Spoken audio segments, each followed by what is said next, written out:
welcome to Free Advice Guy.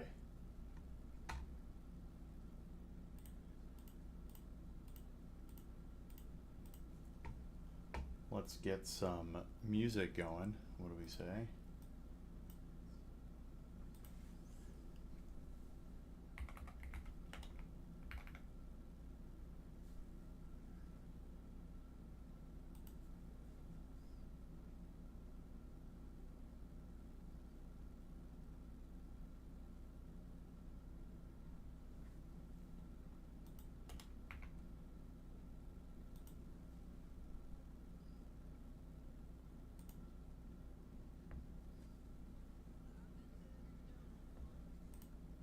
Nope.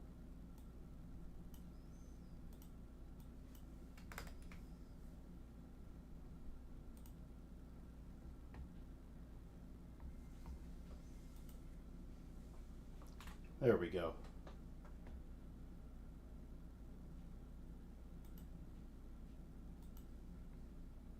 All right, let's share the screen.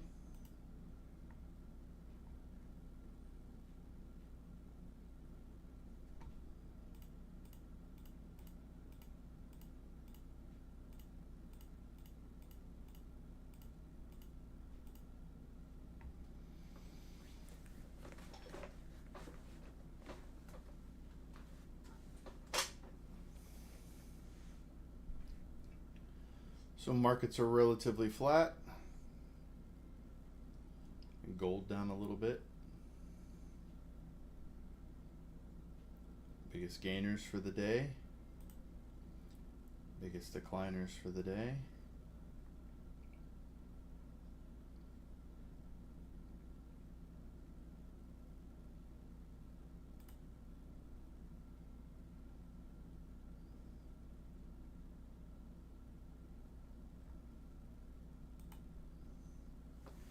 European markets up today.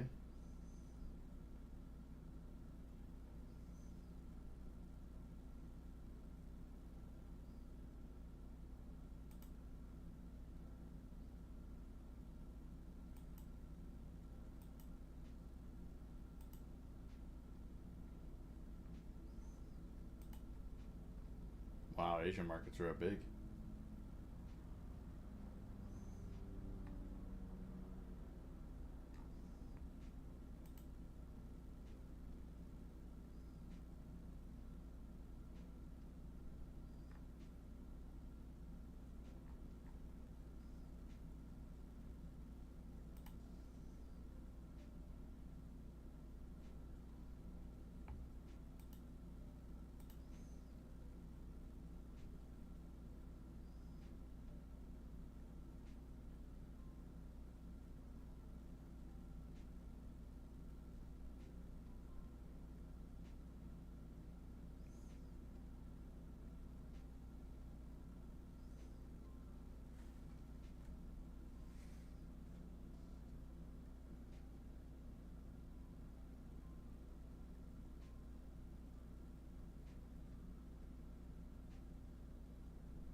Wait, the sun signed Frank Kaminsky? Hold on, I know this is not finance related, but I must look into this.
Let's get into the finance stuff.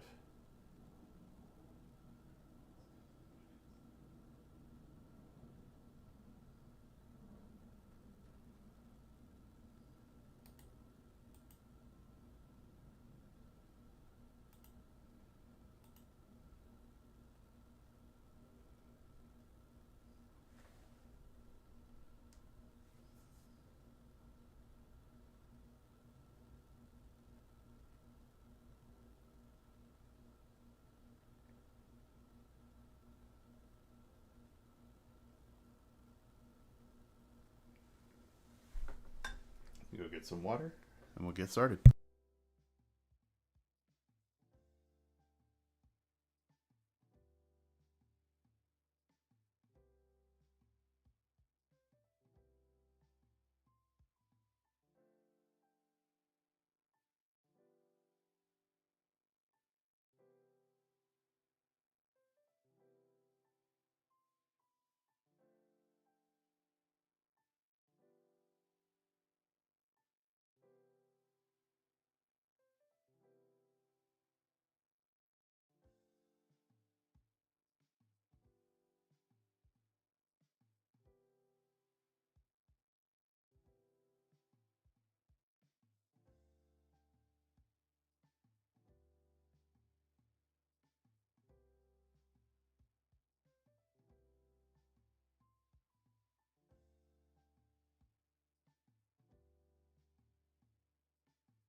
If you had an extra $3,000 per month coming in than previously, how would you spend it? Without getting into details, I fell into this great situation. Assuming no debt, where would you allocate the money? This is a great question. Maybe you get a raise or something in your life changes. You need to go back to the 5 steps of financial success. Does this change your budget? Does this change your emergency fund? Does it change your goals? But either way, you get to your investing and savings portion of the 5 steps and you can start allocating this money towards your goals. This is a great opportunity in your lifetime to go ahead and start making splashes into some goals you were behind on or you want to get ahead on or create new goals altogether. Anytime your life changes, step 5 is to navigate those changes and update the 5 steps to financial success.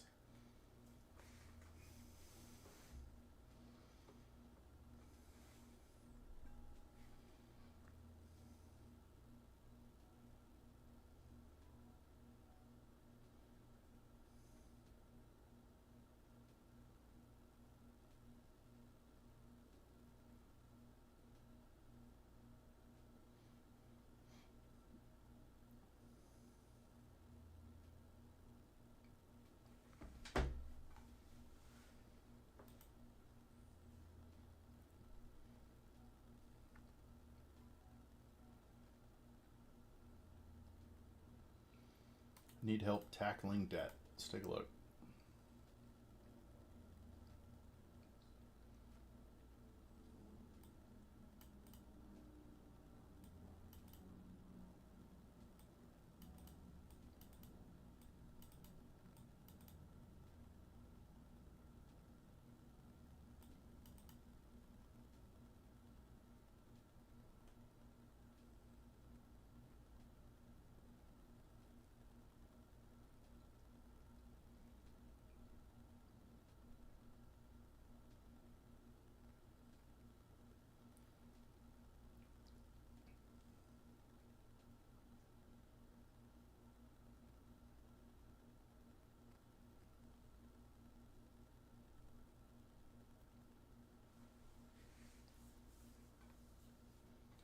When it comes to paying down debt, the most effective way you can do it is to take your balance, multiply it by your APR, and figure out how much money you're actually spending per month or per year in interest.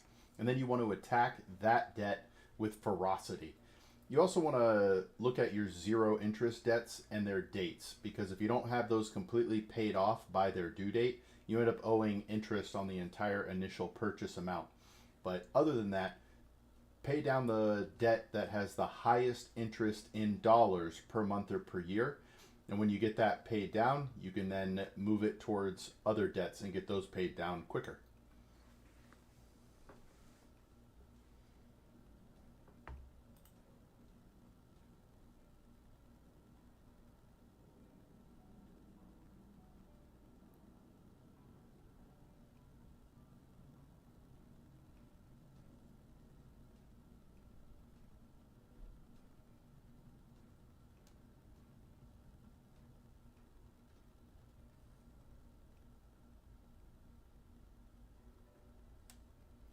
I'm not going to talk about this, I'm just interested.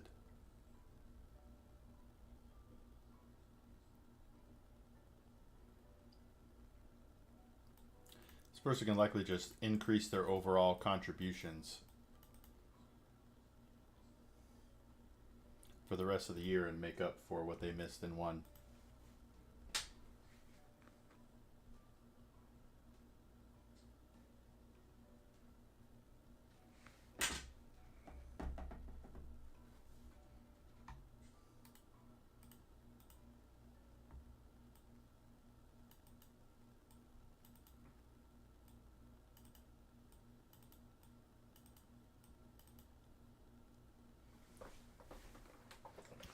Backdoor backdoor Roth IRA question. I want to start contributing to a backdoor Roth IRA. My question: when I contribute to a traditional to begin the backdoor process, do I claim it on my taxes and take the tax deduction? If so, does that deduction offset the tax consequence of then rolling it over into a Roth for essentially a net zero tax consequence? If you're doing a backdoor Roth, you do not deduct the contribution to the traditional IRA. That's how the backdoor Roth works. You do a non-deductible contribution to your traditional IRA, and then you do a Roth conversion from there. You need to be careful though, because if you have previous traditional IRA money, the IRS looks at that all in one bucket, and you can't choose which dollars you want to convert. So you need to be careful and consider those things before doing a backdoor Roth IRA contribution.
In this situation, this investor is going to be ineligible for contributions to IRAs in the next 2 to 3 years.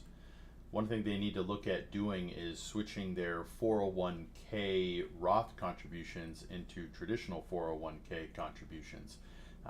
This means the money won't get paid out to them. It'll be put immediately into their 401k, and their taxable income can be lower during those years, or any year you make your contributions to a traditional 401k. Then maybe you lower your adjusted gross income to the point that you're able to make IRA contributions after that.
a small cap stock.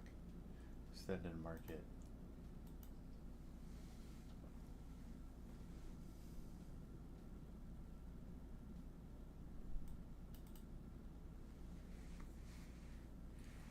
When you're building out your portfolio, you need to be mindful of duplication within your portfolio.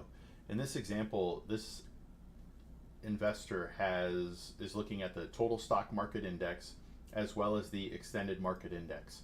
Without really paying attention to it, you might not realize that those funds have a lot of overlap. The total stock market index has the entire US stock market. The extended market has mid and small cap stocks in it. So if you're putting money into both without realizing it, you're actually overexposing yourself to the mid and small cap portion of the market. So just be sure to understand what's in each of your investments before actually putting money into them.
This question has a lot of intricacies in it, and we can get into those in a real conversation.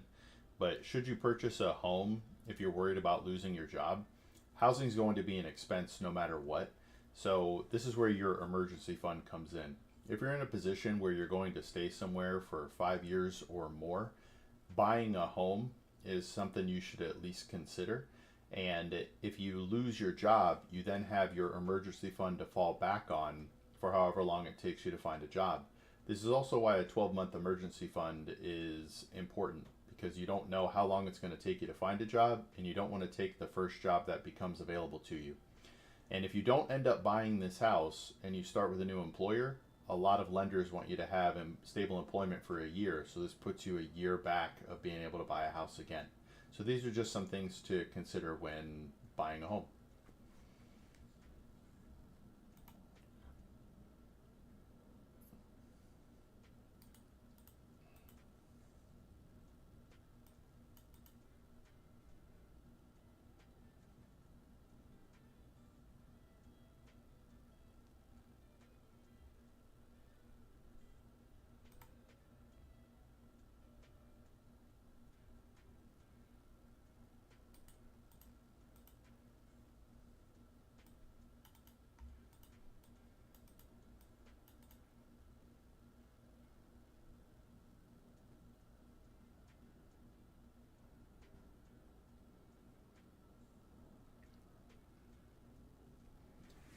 If you're considering getting a new car because your old car is getting close to repairs and maintenance time, you're still going to end up spending more money on a new car overall because it's a brand new expense and a brand new car.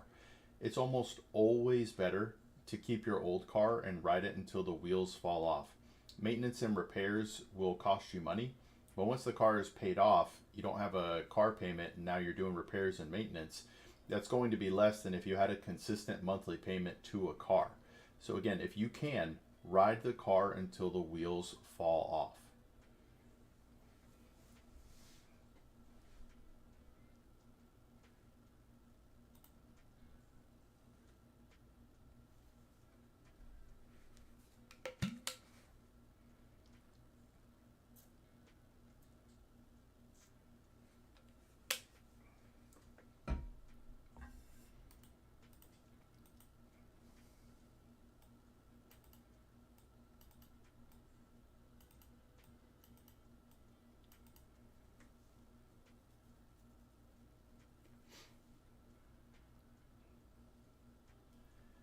Should you move out of your parents' house or should you go ahead and rent a place with your friend? Honestly, the best financial decision is to stay with your parents for as long as possible. No matter how good the opportunity feels with your friend, you're going to spend more money and not be able to save as much. And don't be in such a hurry to rent. Don't get me wrong, it's a great life experience to live on your own and to have roommates. You learn a lot about yourself and other people. But when it comes to strictly financial decisions, stick with living with your parents for as long as possible. Save up as much as possible and put yourself in a good financial position to finally move out on your own.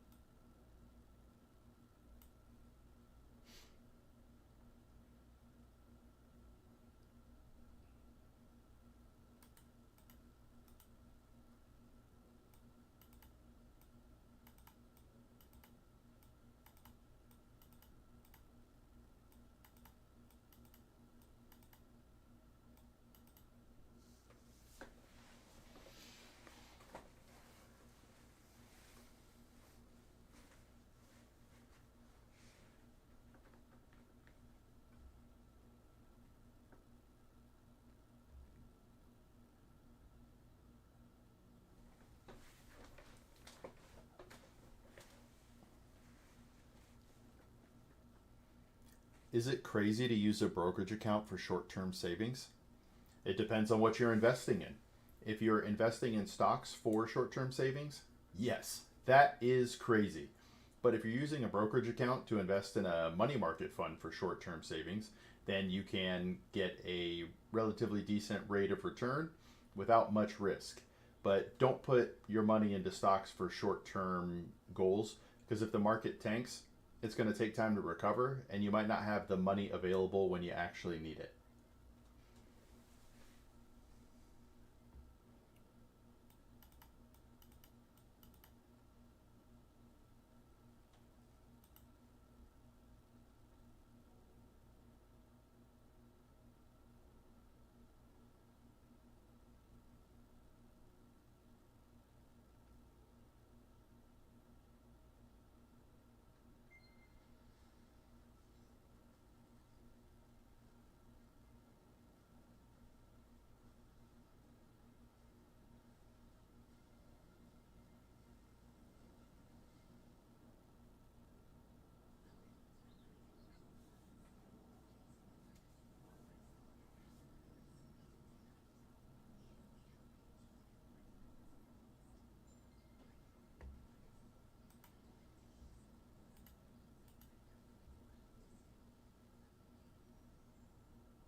Is there a way to put exactly 23,000 or the max in a 401k without overshooting the yearly limit? Most 401k plans have an automatic cap and they won't allow you to contribute over the max. You're going to want to check with HR or your benefits department to make sure. But when I worked at Vanguard, I would just put as much as I could. And then once the max was reached, I stopped doing contributions into my 401k automatically. And then the nice benefit, it would be like I got a raise for the rest of the year once I maxed out my 401k. So check with your 401k provider or your employer and see if they have automatic cutoffs for 401k contributions once you reach the limit.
When using Avalanche to pay off credit cards, what to do with 0% debt. So when you look at your credit card debt, if you have 0% interest debt and then other debt with an actual interest rate, you want to pay the minimums towards those 0% cards and then throw everything extra into the debt that has an actual interest rate. The one thing you need to be mindful of is if that 0% interest rate card has a date that it needs to be paid by. Because if you don't pay it by that date, then you get charged interest on the entire purchase amount. So just make sure you understand those things. But in general, with the Avalanche method, you're going to be paying the most towards the balance that is paying the highest interest in dollars per month or per year.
If you're considering hiring a money manager or asset manager for your portfolio, you need to ask yourself why.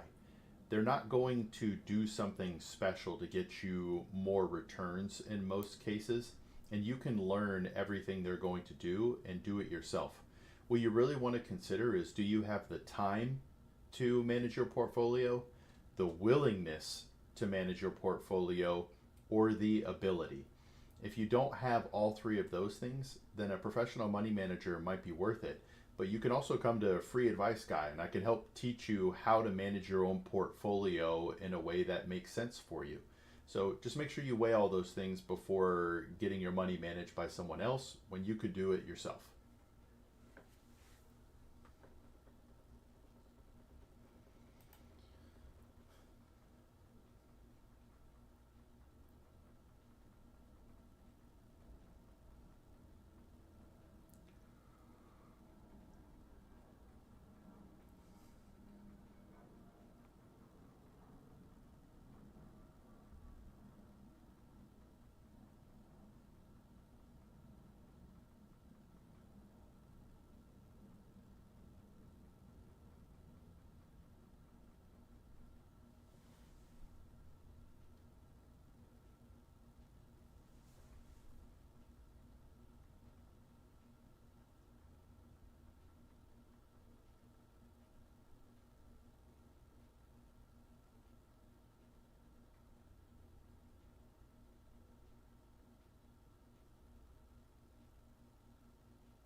I'm getting married in a couple of months.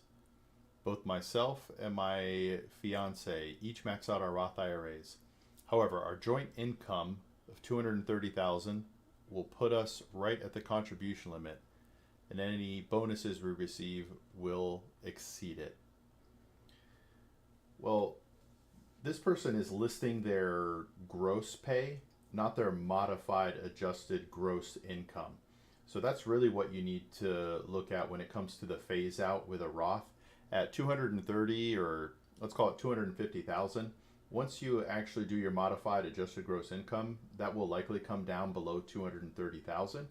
In addition to that, you can look for other ways to lower your modified adjusted gross income by increasing your 401k contributions or other things like that so that you'd still be eligible for Roth contributions.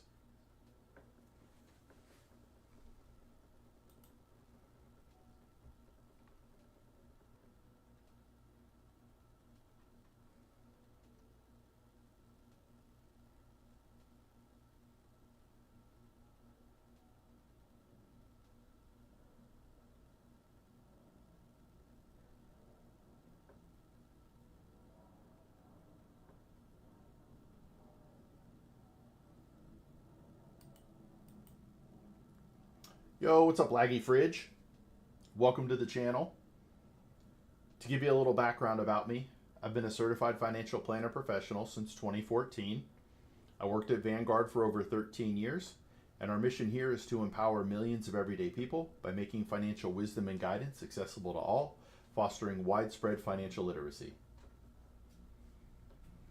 Well, welcome in, and I'd love to answer any questions or talk about anything.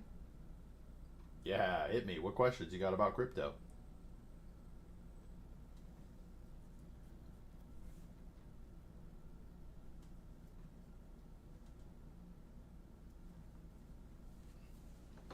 Give me one sec. Throw your question up, and I'll come back and I will answer that.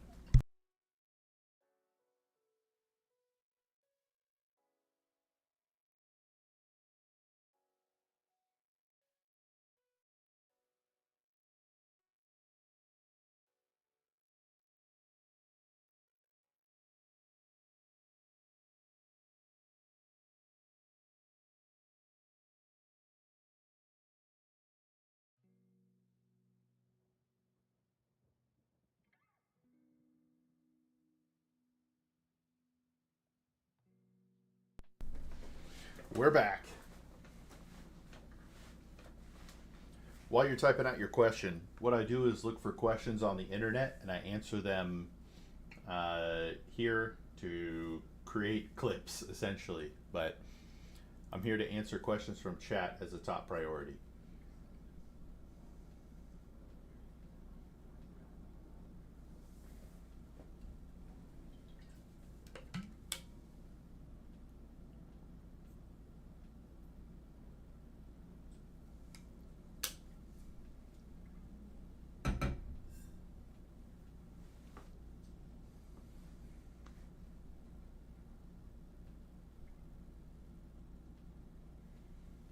Oh man, I was just speaking with somebody in the UK yesterday, and just want to be upfront with you that I'm in the US. So a lot of what I talk about is based in the US, but after my research with Danact yesterday, we were talking about over the last few days, we've been talking about UK investments. So uh, it depends on what you mean by trust. So I worked at Vanguard for over 13 years. So I 100% have a bias. Um,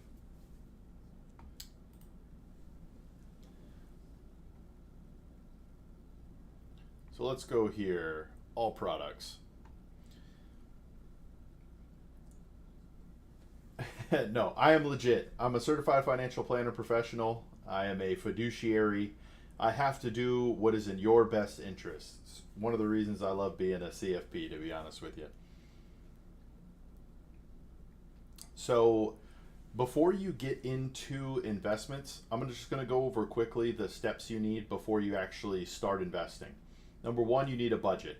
Uh, you need a detailed budget. And I don't know how much help you're looking for, but if you want to join the community overall, um, let me do this. We have a budget and emergency fund spreadsheet. Even without that, that's okay. I just wanted to let you know that that was there.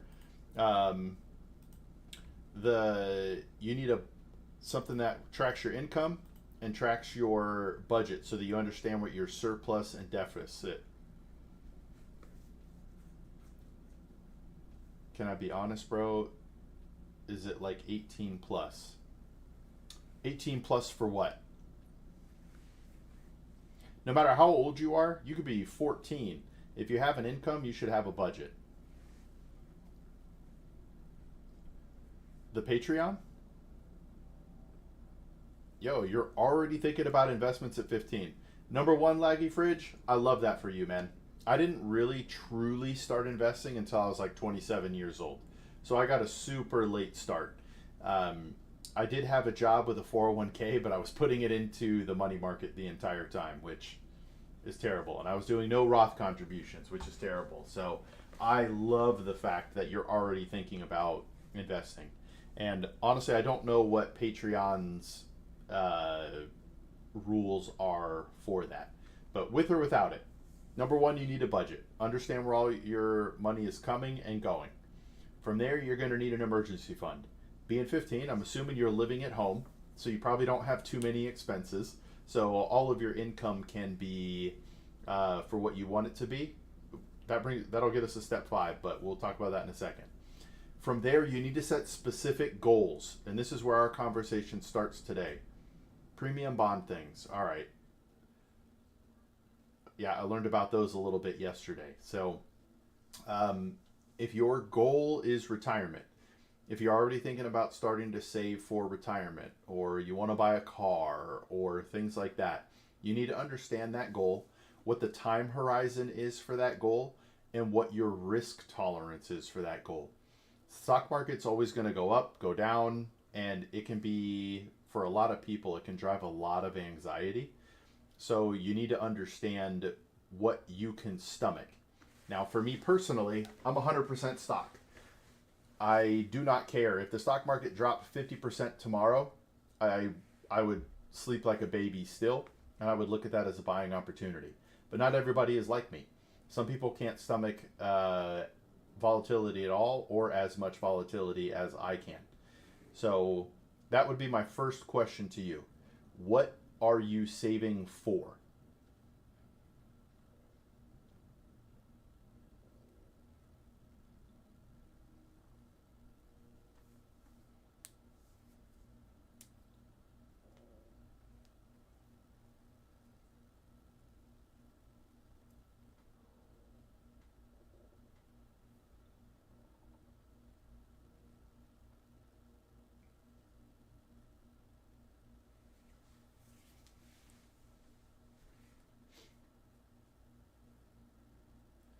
Like not having a mortgage and being in debt, student loans. So not having a mortgage would mean buying a house cash, and avoiding student loans would mean you'd need to save up money. Um, doesn't I could be wrong about this, but I thought the UK had something where they helped pay for a lot of your college. Am I making that up? Or your university?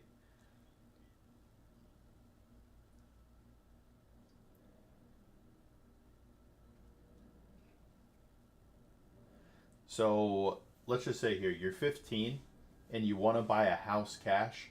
Number one, that's hard. I believe you should be in as little debt as possible, but buying a home cash is incredibly difficult. Incredibly difficult. There are ways to make it work. You could live way outside the city or find some city that's far out that has great pricing. Um, but you're going to have a long commute to get to work most likely unless you work in that area. The other thing to look at is a home that is maybe an older home or a fixer upper, so the price can be there.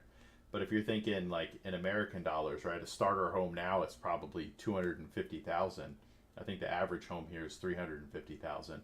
I don't know, it's different when we're talking dollars to pounds, but um, just think about that. If you want to buy a home, let's just say at 25 years old, that gives you 10 years to save up to $250,000.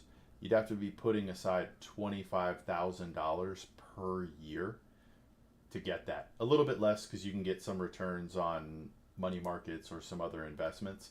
But it's the same thing with student loans. If you know you're going to school in 3 years and you want to save up the entire cost of school, you got to think about what that's going to cost you. If it's going to cost you 50 grand, that means you got to put over 16,000 a year away per year over the next 3 years to pay for your schooling.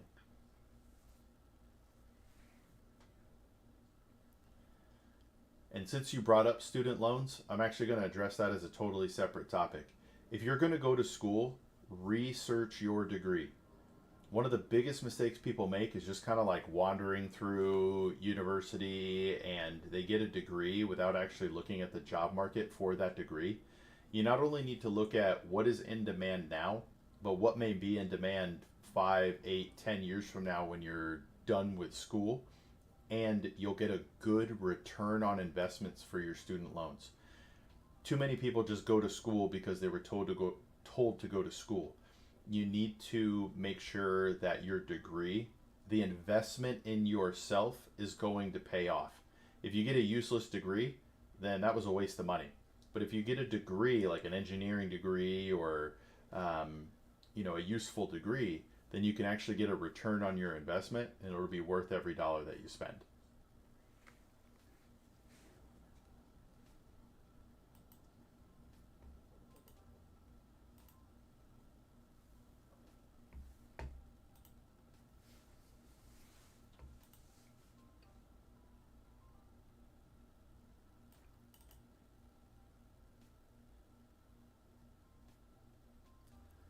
And then while you're typing up your next responses, I'm actually going to reply to this. Do I pay off my car loan or not? If you're considering pulling out of your emergency fund to pay off debt, there's multiple things you need to consider before doing so. One, your emergency fund is there for an emergency. So if you use that money to pay off a debt and an emergency happens, you no longer have that cash to back you up. The other thing you need to consider is your peace of mind. Are you having trouble sleeping at night because of this debt? If you're asking these questions, it's probably plaguing you. So you may want to do a combination, increasing your payments to pay it off, and then use a portion of your savings to go ahead and actually pay off the debt. But generally, you don't want to pay out of your emergency fund to pay off a debt because you need it there in case there's an actual emergency.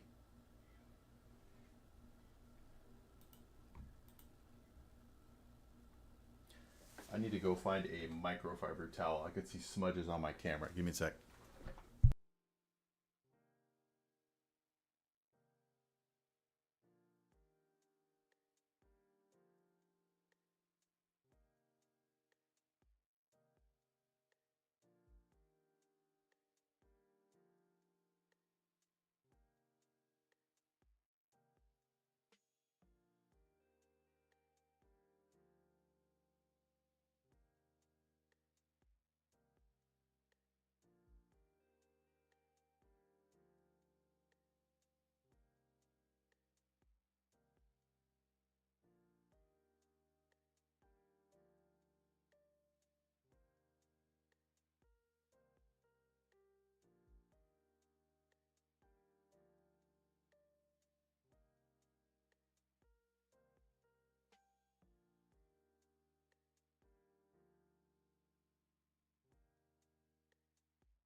I'm finally going to begin getting paid regularly, and I was wondering, what are people's average credit card balance? I'm going to tell you that it doesn't matter. You don't want to be like the average person. The average person, or I'm sorry, America is, I think, over 1 trillion in credit card debt, and that doesn't even get into hidden debts like buy now, pay later. You don't want to be like the average person. You should pay off your credit card every month. You should use it for expenses that you have to pay anyway. You should not use it to buy things you want. If you can't pay cash for things, you can't afford those things. So keep your balance as close to zero as possible and pay it off every month.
may have lost you, Laggy, but I hope that that helped you.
I'm 26, living in San Diego, earning 4,400 monthly from my job, 3,800 from VA disability, and 3,600 from the post 9/11 GI Bill.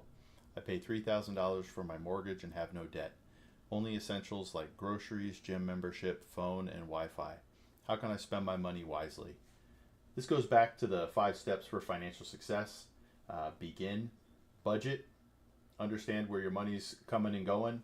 An emergency fund. I like 12 months of basic living expenses, but you could be more or less conservative depending on how you feel.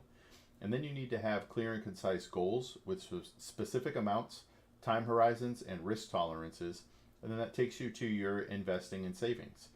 Um, Investing is for your future, saving is for the near term. So if you want to live a little, you save towards that goal. Do you want to spend $600 a month just having fun and blowing it with friends and family? Create a savings plan for that. And then as your life changes, you need to navigate those changes. Um, but the 5 steps of financial success should be looked at every time you have a life change or you want to consider where you're currently at.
what should I do with my inheritance?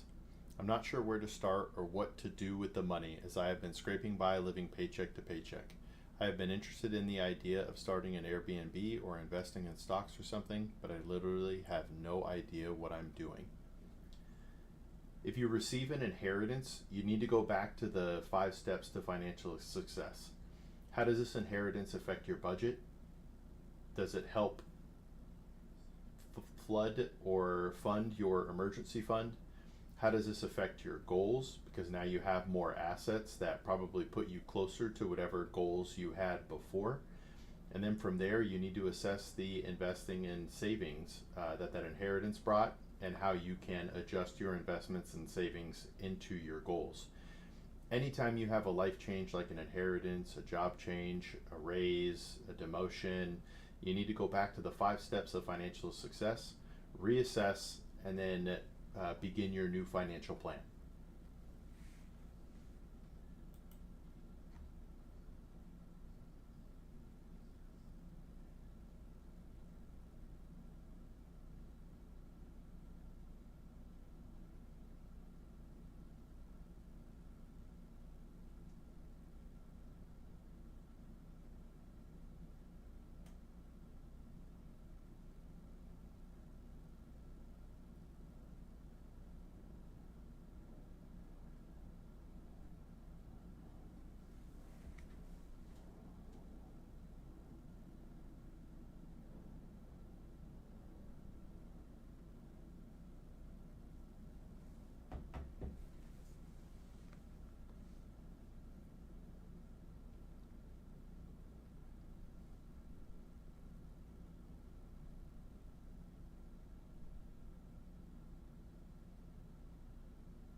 Yo, what's up, Brazo? Hey, it sounds like a good day. I had a 15-year-old from the UK come in, and we chat a little bit, but then they left. But it was cool, helping kids out. It's kind of neat a 15-year-old is interested in investing already.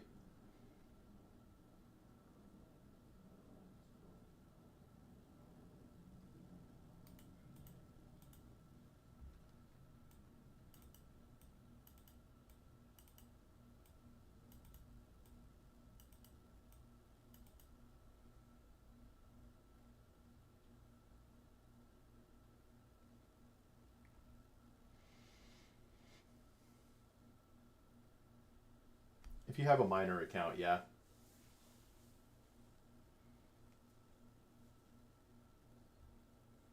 So, like in America, you can have a custodial account that's in the kid's name. Problem is, the parents generally control it. So, but you can invest when you are a kid.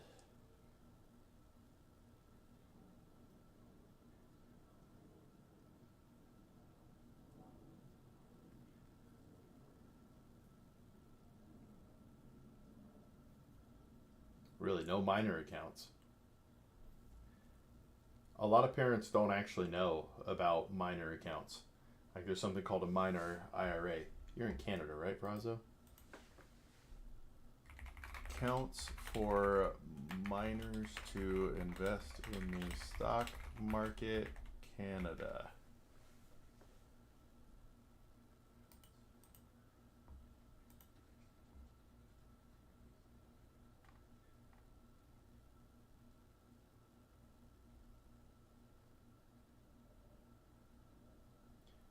To be listed on the account as well.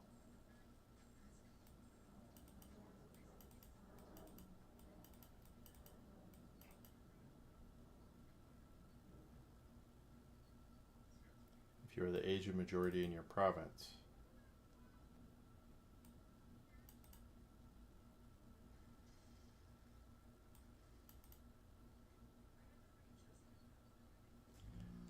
So it looks like a formal or informal trust account in Canada.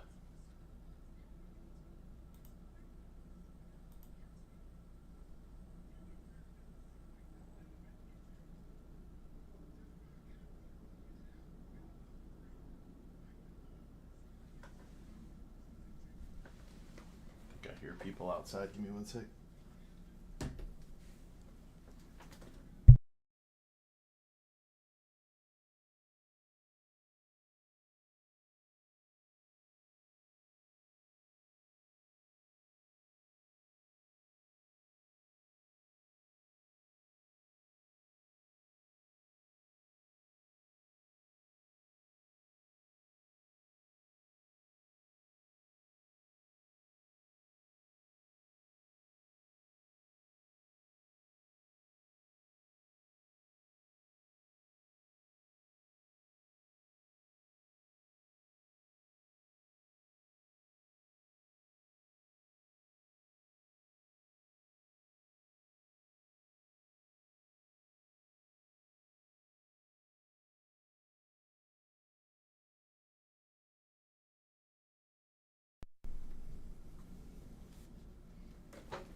All right.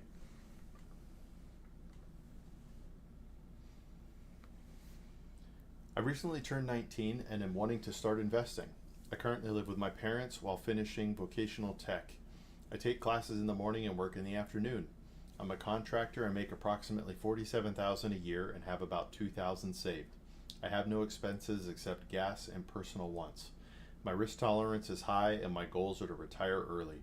If anyone could help me get started in the right direction, that would be amazing.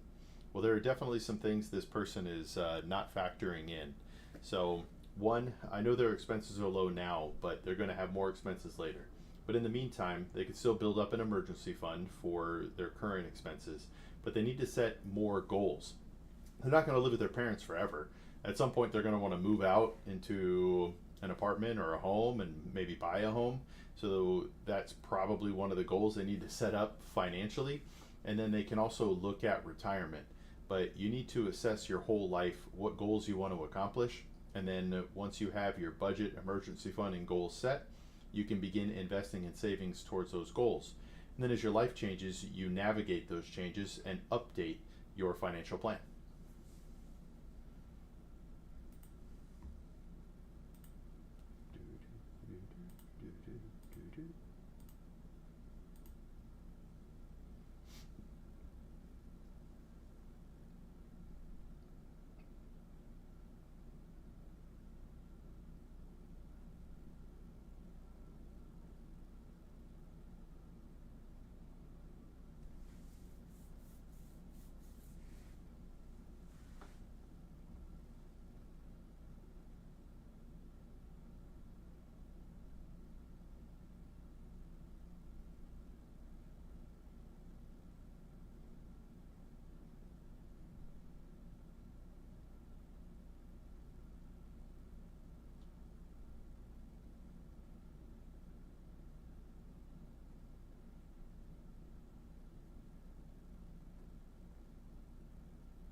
How to manage debt while planning for future investments. Should I prioritize paying off my credit card debt completely before investing more, or is there a way to balance both? You could definitely balance both. It just depends on your financial situation and your personal preferences. If you have your budget set up so you know where all your money is coming and going, your emergency fund in a comfortable place, I like 12 months of basic living expenses, but you could be more or less conservative than that if you want. Then you have to set up your financial goals. Um, After you know your budget, your surplus of money, you can then begin investing and savings towards those goals. So you can either aggressively attack debt and put all your money into debt. You can split it so that some is going towards investing and some is going towards your debt. You just have to decide what's most important to you. Some people can't sleep if they have debt hanging over their head.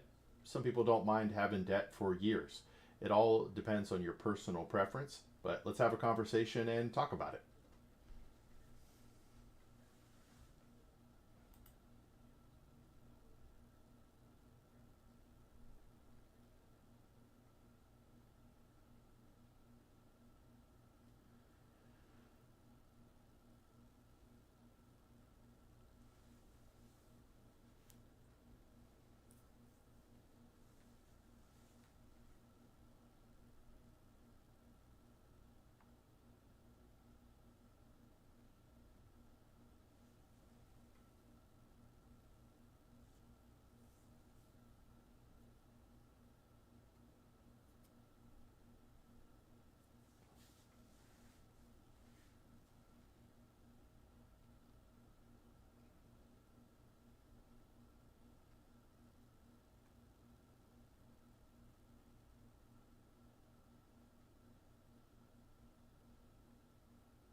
I want to clear up what a financial advisor can do for you.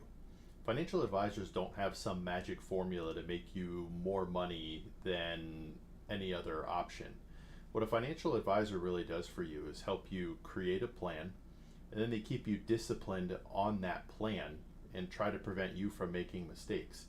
But if you have the time to manage your portfolio, the willingness to management, and most importantly, the ability, you can learn everything that a financial advisor is doing and do it yourself. That's what Free Advice Guy is here for. I want to help you understand your own portfolio and help you achieve your goals without having to pay 1% or some other large fees to a financial advisor. Take a look at how much you're paying and if the financial advisor is really giving you what they're charging you.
It's 154 miles each day.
So this person is driving 144 miles per day and losing between 2 and 3 hours per day in their commute. And they want to know if they should rent an apartment closer to where they work. Not every decision you make is going to be based purely on finances. How does this affect your quality of life and your peace of mind? Sometimes it's worth giving up some money for a better quality of life and peace of mind. Another option you have is to look for roommates and lower the costs of your new living situation. But either way, don't just look at the numbers when making decisions. You have to factor in your quality of life and your peace of mind.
I will be right back.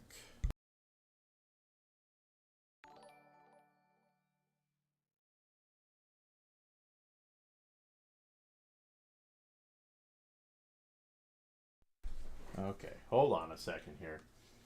Yo, Wiz, I appreciate the gift subs, man. We added one gift sub to Wiznerd's gift. What? So you did five, and Twitch gave a sixth? Yo, that's sick. Wait, so did you get a discount for the five because it's September, and then Twitch added a sixth on top of that?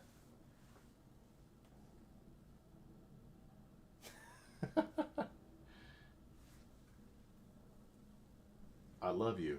I love you. Straight up. Straight up, Wiz.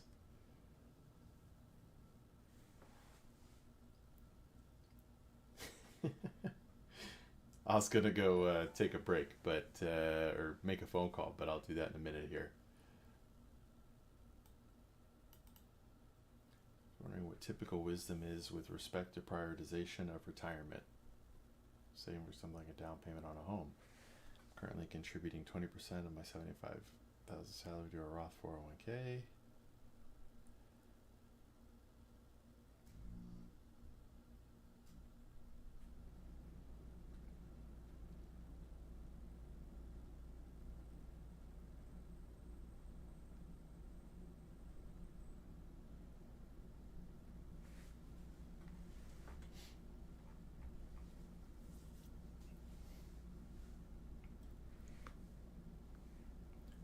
When it comes to saving for a house or some other goal or investing in your future, a lot of it comes down to personal preference. Nobody can tell you what the best financial decision is, but if you want to be able to save up faster to buy a home, you may have to cut back on retirement savings. Again, you have to prioritize what's most important for you and when you want to accomplish these goals. Only you can determine what order and how much you want to put into different goals and different savings.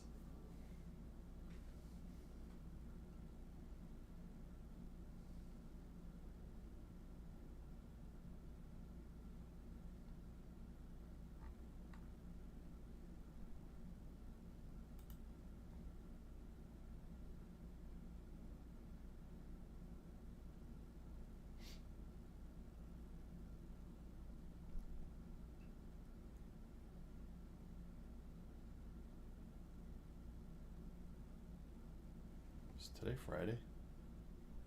Yes.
When you currently have different account types like a 401k, a Roth IRA, and you're trying to figure out what other accounts you should own, when you get to retirement, you want to try to have three buckets of money: traditional, which is pre tax, Roth, which is post tax, and taxable, which is like an individual brokerage account.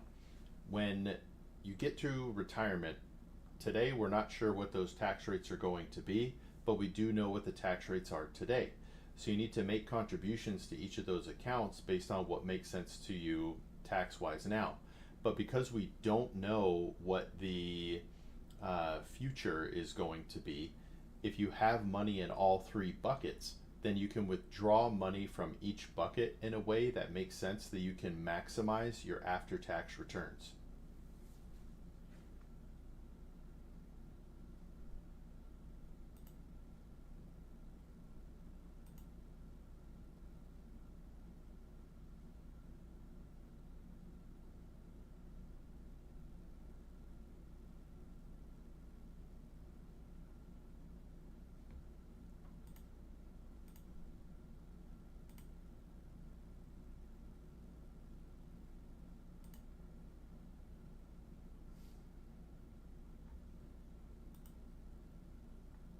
All right, be right back.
I want to actually talk to this person,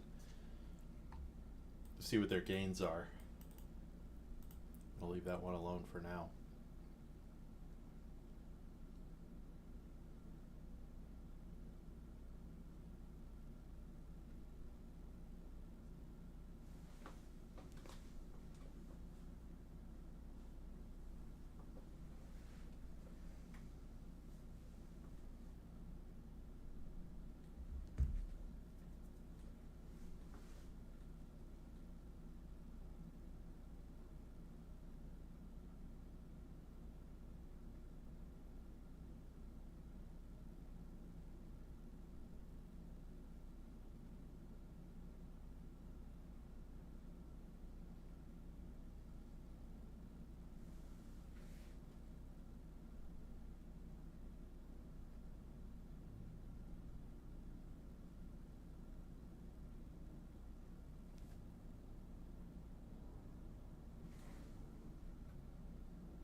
Yo, what's up, Denacht? I had a kid from the UK come in a little bit ago.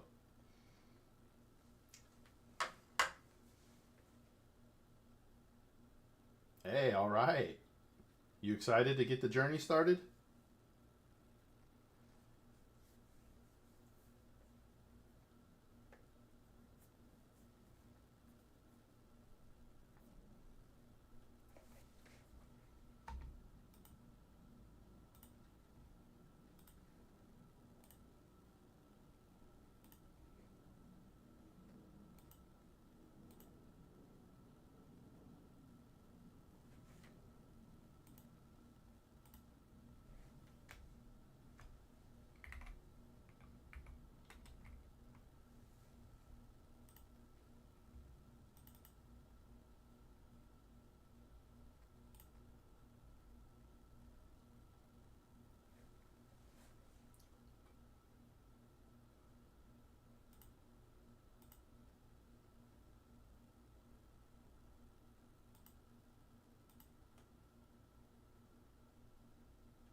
Yeah, he was 15 years old. So we didn't get to have too much of a conversation. I'm not sure if I freaked him out and gave him too much to think about. But he was 15 and he was already talking about retirement, buying a home, and trying to have money. He wanted to buy a home cash and uh, not take out student loans for his education. Yeah, dude. I wish I was thinking about this stuff at 15. I was buying candy. But that's why I'm here, helping a kid at 15. If he starts investing now, man, could you imagine if you would have started all this stuff back when you were 15 and 16? Phew.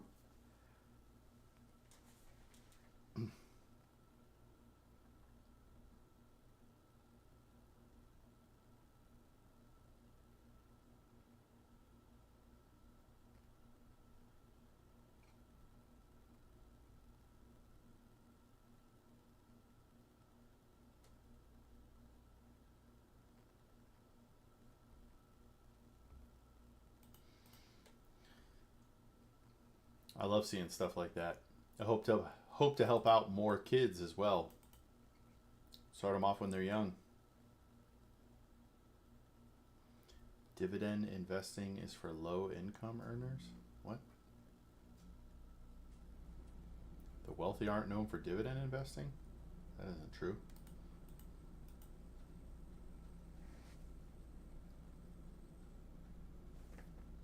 For free money, dividends are not free money.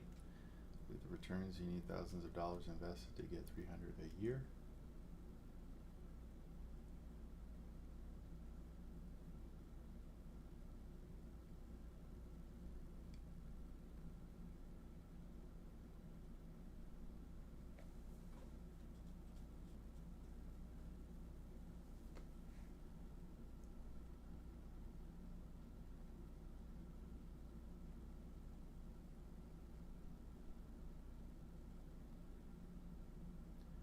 Man, it's interesting how firm these positions are for a lot of people.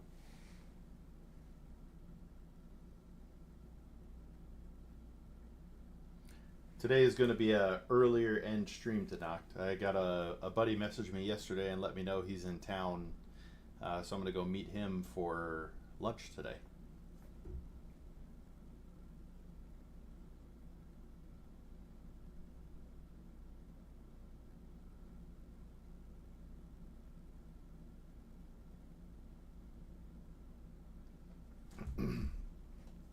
How exactly do the Vanguard fees work? I click the option to take it from my investment. Does that mean I won't have to pay them myself and they will just take it from my fund? So I don't know if there is a different type of fee for UK investing, but generally, Vanguard fees are only the expense ratios. Now, if your account type where they are, maybe there's other fees in the background. I'm not sure, but if there are, Hold on, let me go back to this. So generally, it's a part of the expense ratio, and it's just factored in and essentially paid from like the dividends the fund pays, or out of performance from the fund. So you never actually see the fees come out. They come out of the investment no matter what. But if you have additional fees, it looks like maybe for the UK, and they could come from your investment. And if they are, then yeah, you wouldn't have to pay them yourself. It doesn't look like, but I'm not an expert on those UK ones.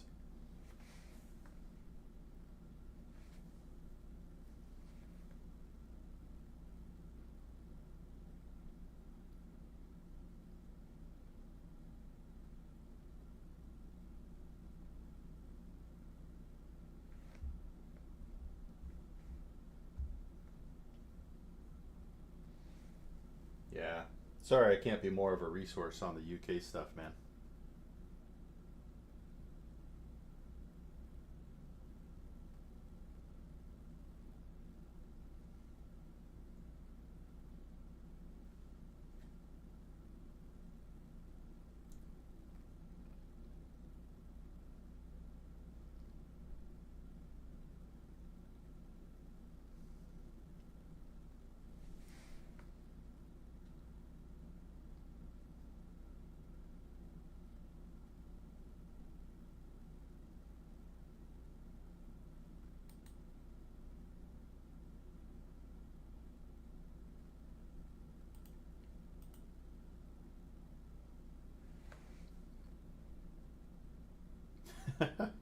That's so true. Every country has a bunch of their own weird rules.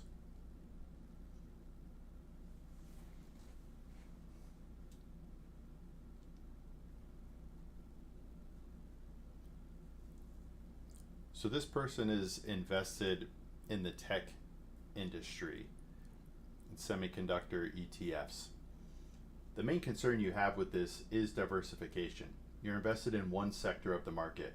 For the last 15 years, information technology has been the highest performing sector. So if you had all your money invested there, you're probably feeling real happy about that. But what about the next 15 years, the next 30 years, the next 45 years? Sectors can be cyclical, and you never know what's going to take a sector down. So being more diversified spreads that risk out, and you're betting on the entire market as opposed to one sector of the market. You can have great wins if you're invested in one sector and that sector is doing well, but you can have great losses or underperform the market if it goes down or just performs less than the overall market.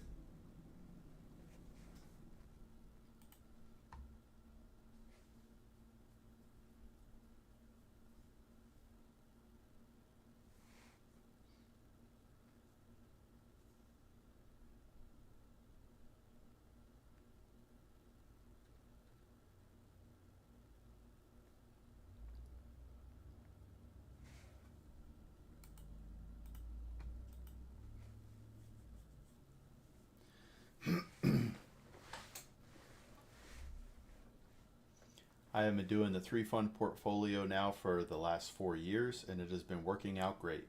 Should I reconsider rebalancing my portfolio? Rebalancing your portfolio is dependent on a few things. What is your time horizon and your risk tolerance and your asset allocation goal? So for some people, they can be 100% stock until they die. They don't care about market volatility. They just want the potential extra returns for being 100% stock. For others, they're generally going to have a mix of stocks and bonds. So if you set your target for 80% stocks and 20% bonds, and the stock market goes up in value, and now your overall allocation is 86% stocks and 14% bonds, you can sell out of that top 6%, move it into bonds, get back to your 80/20 to expose yourself less to stock market volatility. So, again, rebalancing just has to do with your time horizon, risk tolerance, and what you can stomach in the market.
I saw a tweet about Curry. Is it Curry or who'd they pull in?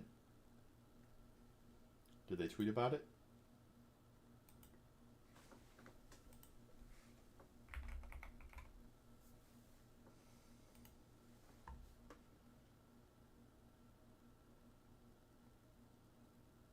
Whoa, Redux?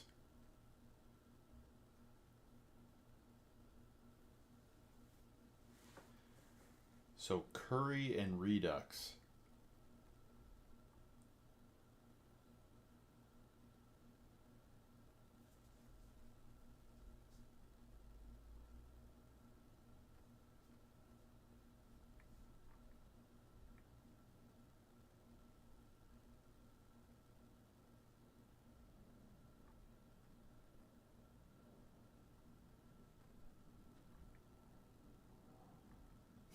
Okay, this is actually hilarious.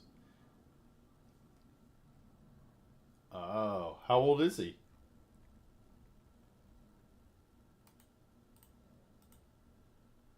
Why would they let him play T2?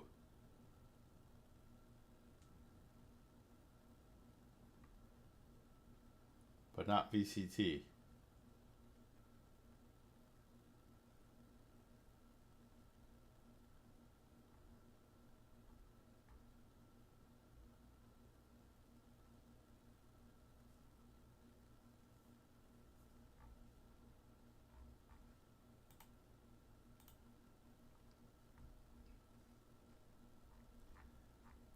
Can I search for a player here? Redux.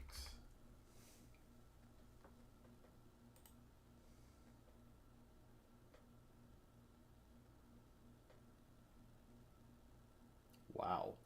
Is a 1.75 KD on Jet? Wait.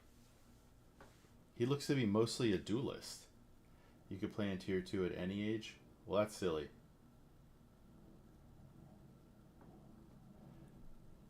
Look at this KD. This guy's a Jet main for sure. Time to move Zekin out. I'm just kidding. I love you, Zekin.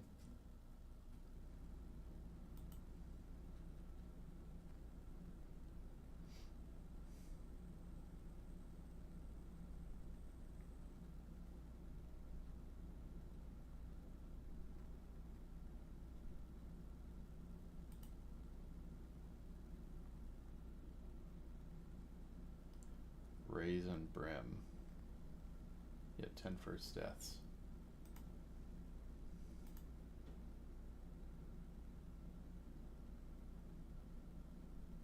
Man.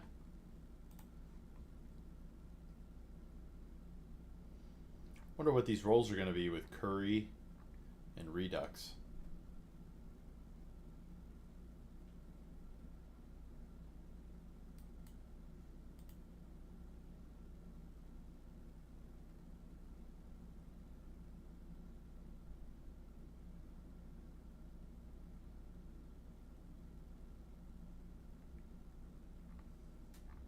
Alright. Done looking at him. Playing a lot of Omen and Gecko and Ranked. Oh man. So no news on Narrate yet?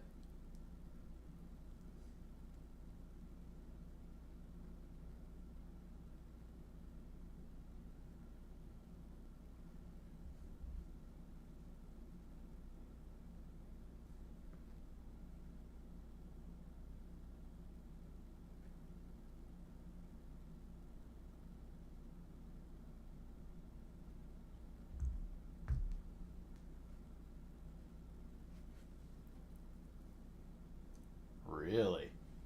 That'd be sick. A fragging initiator. Man, I wish they could have just replaced Saucy with Narrate.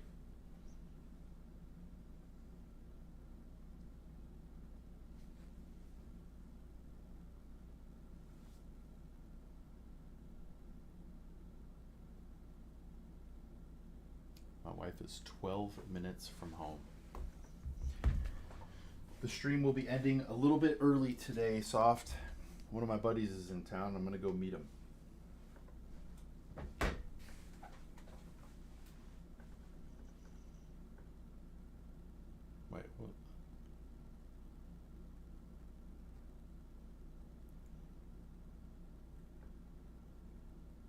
What is this? Nobody's talking about BlackRock. What? If you search up BlackRock on Twitter, it's going to be everywhere.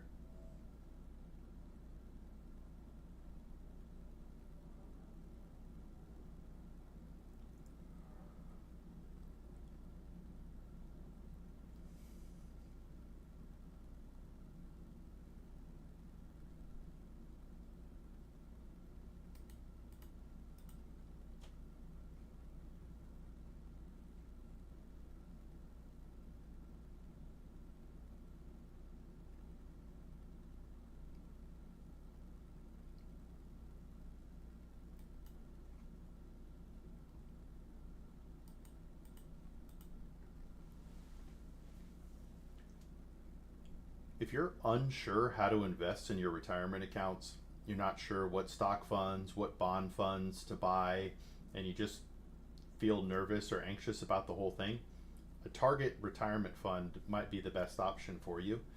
It's going to reallocate the funds for you and get more conservative as you reach retirement. Now, it doesn't offer you as much flexibility because it's a fund of funds. So the fund manager manages the funds inside of it. But if you want to set it and forget it and know that you're going to be broadly invested around the world, then a target retirement fund might be a good option for you.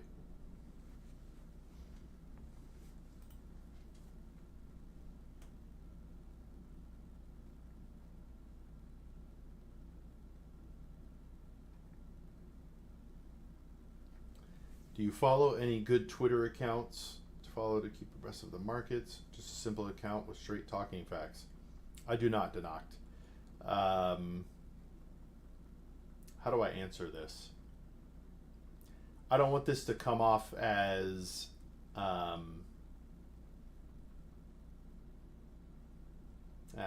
I'll just say it.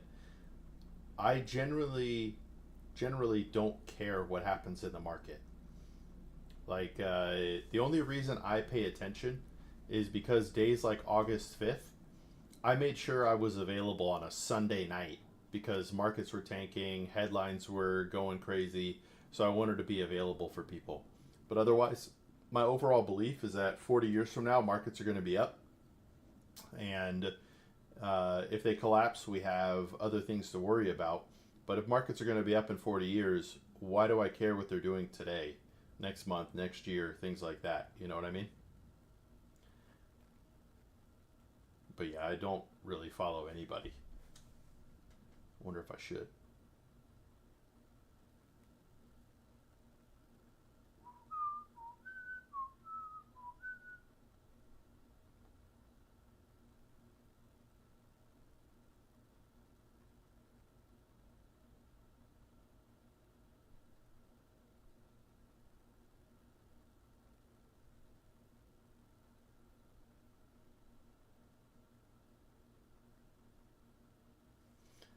So tell me more about what you'd be looking for, though, Denacht. Because honestly, uh, I have a couple of sites that I use. I use this to look at what things are doing. I'm not really a fan of their stuff here, but like if you just go to Market Watch, you could see a bunch of headlines about what's going on. But you have to remember that anybody posting or websites posting articles want clicks, right? They're not necessarily looking out for your future best interest. They want you to click right now. And they want you to spend 2 or 3 minutes reading their articles right now. Most of them won't have something in the at the bottom or anywhere in the article that says, even though this feels wild right now, 10 years from now, it'll probably not matter at all. Nobody says that.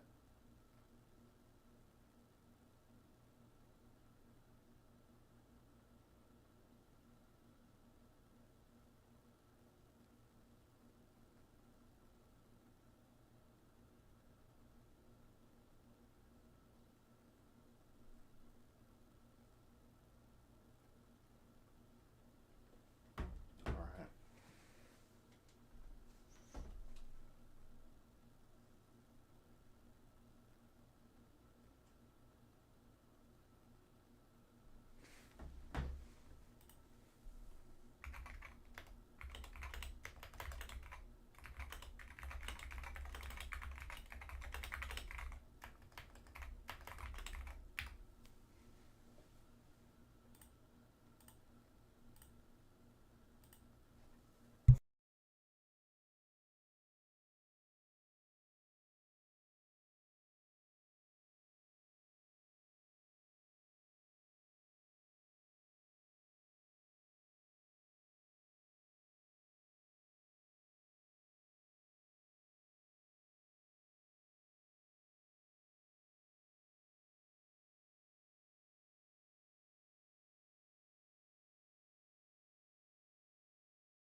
Alrighty, sorry to keep you waiting.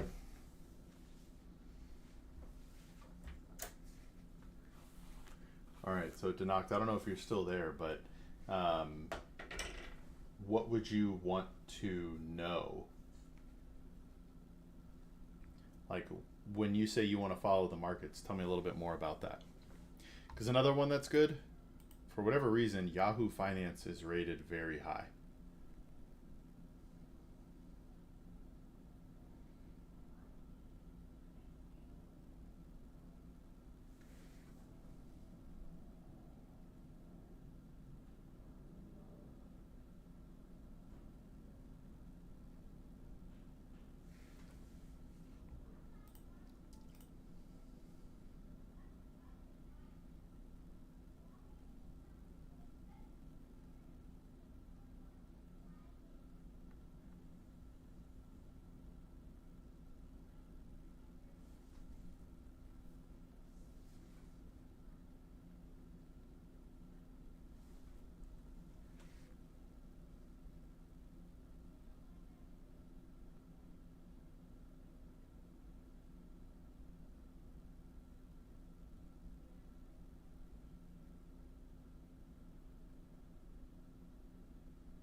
Get another couple of clips here.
I have cash coming from the sale of a house, planning to rent for a minimum of 2 years. Where should I invest 500,000 to maximize my return in the time frame? The options I'm considering: high yield savings accounts, CDs, VTI, and chill. I have a moderate risk tolerance. Please ask any other questions that are helpful in giving a recommendation. Thanks. Honestly, this person should probably just throw it into a high yield savings account or a money market account if it's for a short term time period. CD is okay, but it locks you into a specific amount of time, so your money is frozen and you got to pay penalties or fees if you take it out early. The stock market is a definite no. It's not that you can't make money. If the market continues to go up for 2 years, then you would be happy you put it in there. But if we see some sort of downturn in the market, then you have to let it recover. And if you need that money at a specific date, it might not be there for you. So for a short-term goal, look at high yield savings accounts or money market funds.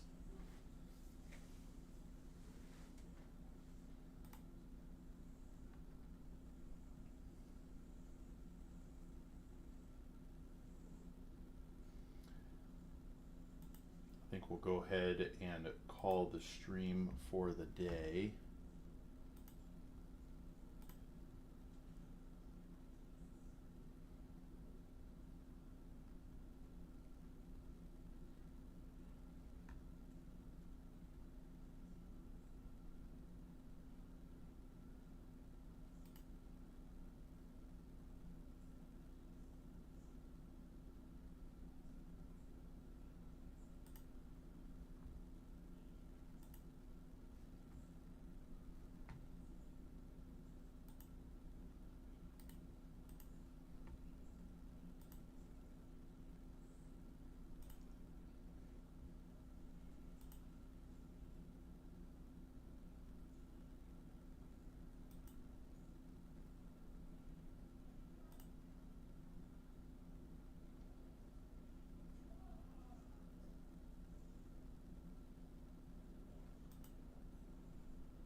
Let's see what this is all about.